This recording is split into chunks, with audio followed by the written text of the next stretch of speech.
beloved, Boss Mike Cervera.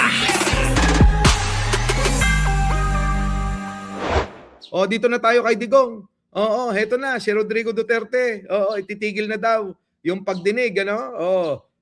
Kaso ni Rodrigo Duterte sa ICC, ititigil na. Bakit? Heto na. Trial chamber ng ICC. Heto na mga kababayan. Oo, apela sa ICC. Oo. Ni Digong, itong kampo ni Digong, dahil alam nyo naman na mga kababayan, ang dami ng pagtatangka na gustong i-absuelto itong matanda. Pero mga kababayan, mukhang hindi yata nagtatanda dahil mga kababayan paulit-ulit na lang ng pag-aapila ang ginagawa. Apila rito, apila ron, pero ano nangyayari? Tablado sa ICC lahat ng apila nila. Mga kababayan, ang huling-huling ang balita dito, dahil nga itong kasinungalingan ng kampo, netong si Rodrigo Duterte, mga kababayan, na siya daw ay hindi na nakakakilala at hindi na nakakapag-isip ng tama. Sa madaling salita, parang gusto nilang sabihin na si Duterte ay isang inutil na wala ng silbi. Mga kababayan, napatunayan ng mga eksperto, ng mga sumuri dito kay Rodrigo Duterte na mga kababayan, maliwanag pa raw ang isip at kayang-kaya niya pang tumayo para ipagtanggol yung sarili niya diyan po sa pagdinig na ginagawa sa kanyang kaso na pagpatay ng mga maraming Pilipino. Mga kababayan ko, nabulilyaso. Oo, napatunayan ng mga eksperto. Ngayon, meron na naman silang hirit. Oo, eto yung hirit, mga kababayan ko. Ito, pasok! Hindi umubra sa pre-trial chamber ng ICC ang hiling ng kampo ni dating Pangulong Rodrigo Duterte na itigil ang mga pagdinig sa kanyang kaso dahil sa kanyang kalusugan. Pero para sa abogado ng dating Pangulo, hindi pa tapos ang laban. Makita nyo, humihirit pang hayop na mga ito. Ilang beses na pagtatangka na hindi nila napagtatagumpayan, pero mga kababayan, sige pa rin sila, no? Ayaw pa nilang itigil, ano? Pakita nyo mga kababayan ang binabayad sa abogado, 150 million kada buwan. Kung yan, ibinigay mo na lang sa mga Pilipino, ibigay mo na lang sa mga tao, baka sakali pa na matuwa, pero akala nyo ba'y natutuwa pa yung taong bayan sa ginagawa ninyo? Sa patuloy-tuloy na hindi yung ginagawa ninyo diyan sa ICC na apila ng apila at hindi na pagbibigyan yung apila ninyo, ang mangyayari niyan, maiisip ng taong bayan, bakit nga ba hindi nabibigyan, hindi na pagbibigyan yung mga apila ni Duterte? Baka totoo talaga yung mga inaakusa, 'di ba? Ganun po yun sa patuloy-tuloy yung pakikipaglaban dyan, apila kayo ng apila, maiisip na ng mga bobot tanga na, ay nako, baka talagang may kasalanan. Hindi ba kayo nagtataka? Ubus na nga halos yung mga tao na mga nananatili dyan. Mabibilang na lang sa isang, ito sa kamay, mga daliri ng isang kamay. Yung mga taong napupunta dyan, yun na lang pong mga taong mga nakikinabang sa pagbablog nila, yung pong mga nandiyan. Siguro, wala akong mga trabaho sa ibang bansa, kaya pinili na lang nila na mag-video-video dyan kahit lilima lang sila, tatatlo. Di ba, mga kababayan ko? Yun, eto na. Mula sa TV5 Media Center, nangunguna sa balita, si Justice Correspondent Camille Samonte. Camille, anong susunod na hakbang ng defense team ng dating Pangulo? Jiggy, dismayado raw ang kampo ni dating Pangulong Rodrigo Duterte sa naging desisyon ng ICC Pre-Trial Chamber 1. Dismayado? Huy, paano kayong madidismaya kung dinadaya nyo yung mga inaapila?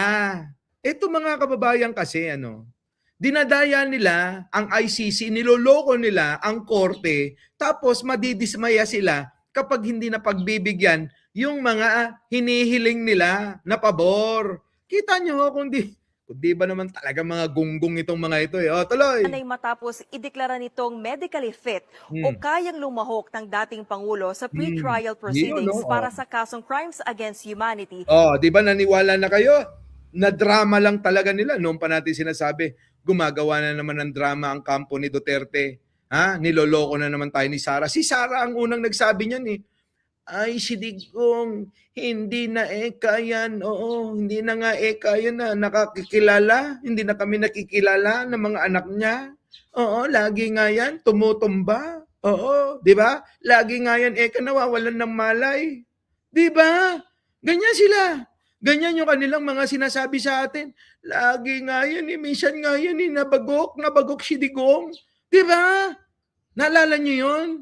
Nung sinasabi natin, naku, niloloko kayo. Nagdadrama na naman itong kampo ni Duterte, oh. Oh, tama mali, mga kababayan. Noon pa natin sinasabi yan, niloloko kayo ng mga kampo ni Duterte. Kasapakat, Kutsaba, si Sara Duterte, at mga kapatid na sila Pulong, Basti, tsaka si Kitty. O, edi tama nga. Totoo nga yung sinasabi natin noon na drama lang lahat ito. O ngayon, eto. Kita nyo, lumabas ang totoo. Alangan naman magsinungaling yung mga eksperto. Hindi na sa ating galing yan. Galing na sa mga ekspertong sumuri kay Digunyo. Correct? Hindi ho tayo sumuri eh. Eksperto ang sumuri kay Digong na niloloko tayo. Kasama tayo? Oo. Niloloko yung mga DDS, niloloko yung membro ng kulto ni Duterte sa mga padrama nila. Oh, mga DDS, baka naman. Ito naman malaking bagay na ito para inyong malaman na talagang ang gogoyo, ang panlilinlang, ang panluloko, ang pang-uutos sa inyo ay wala nang hanggan kung patuloy pa rin kayong maniniwala dyan. Ayan na ho, malinaw na. Yung mga sinasabi nila ay kinokontra ng mga eksperto na siyang talagang may poder at may karapatan na magsabi na kayo'y niloloko. Hindi na ho kami. Oo, hindi na ho kami ang nagsasabi nito. Mga eksperto na. Eksperto. Oh, di ba mga kababayan ko? Pero bakit kayo nananatili sa paniniwala kay Digunyo? Ano bang meron sa isang pangit na to? Hindi ko naman sinasabi na pangit. Pangit talaga eh. O, di ba? Ewan ko sa inyo. Bahala kayo sa buhay nyo. Sumama kayo sa kumunoy na pupuntahan ni Digunyo.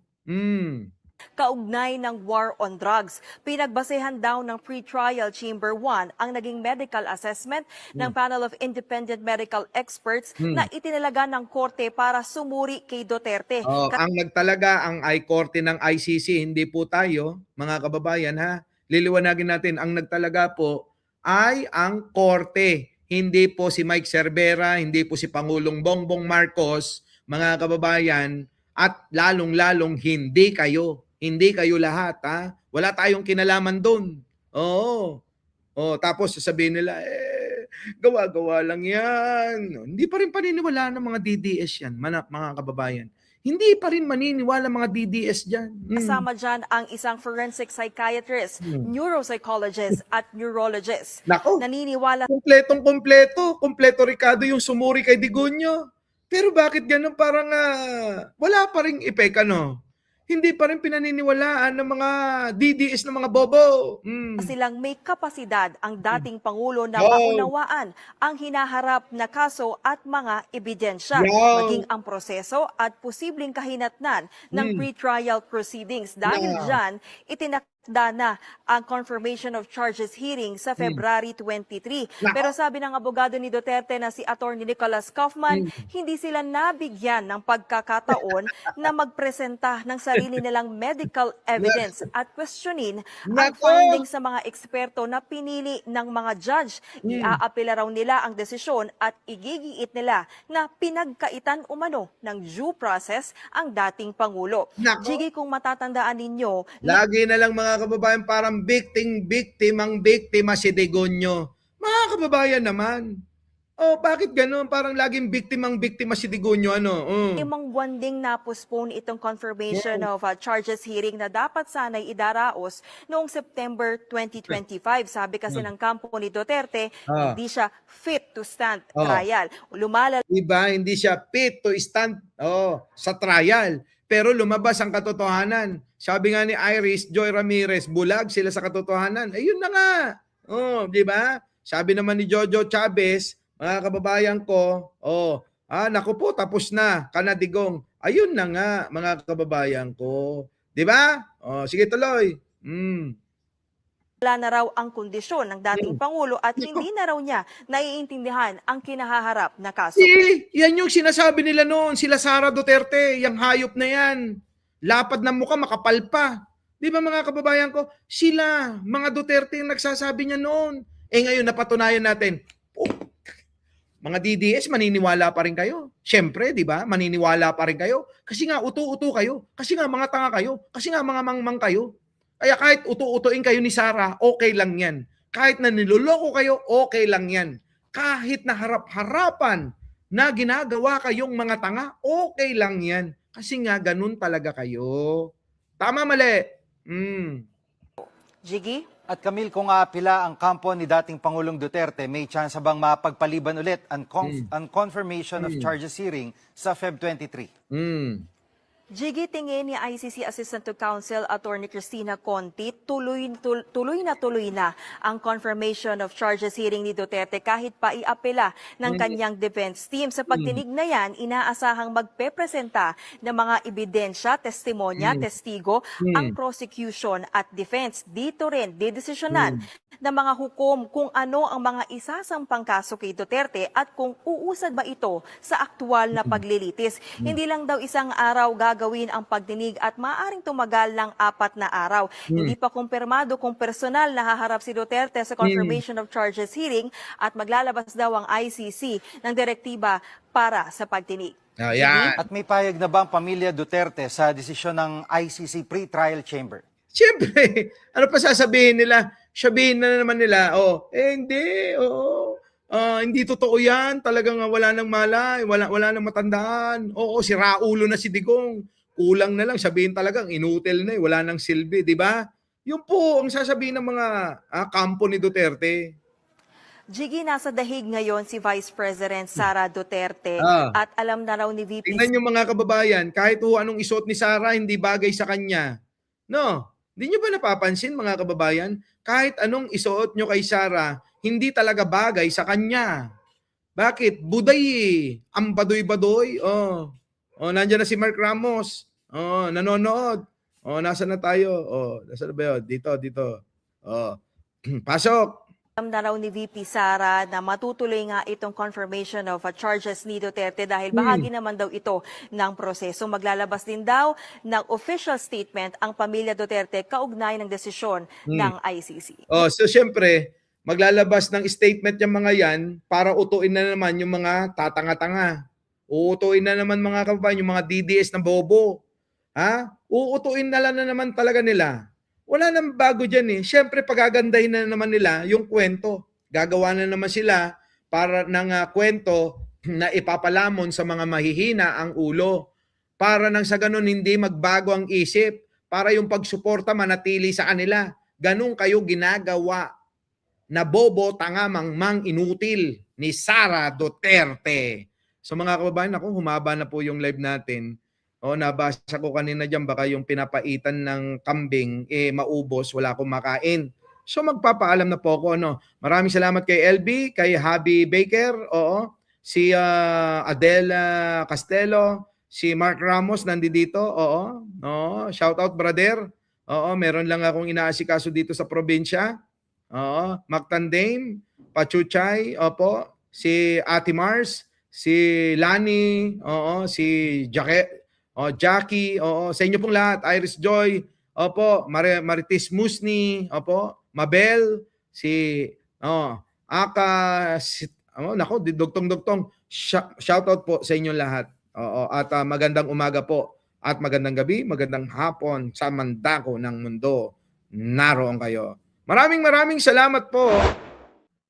Our beloved Boss Mike Cervera.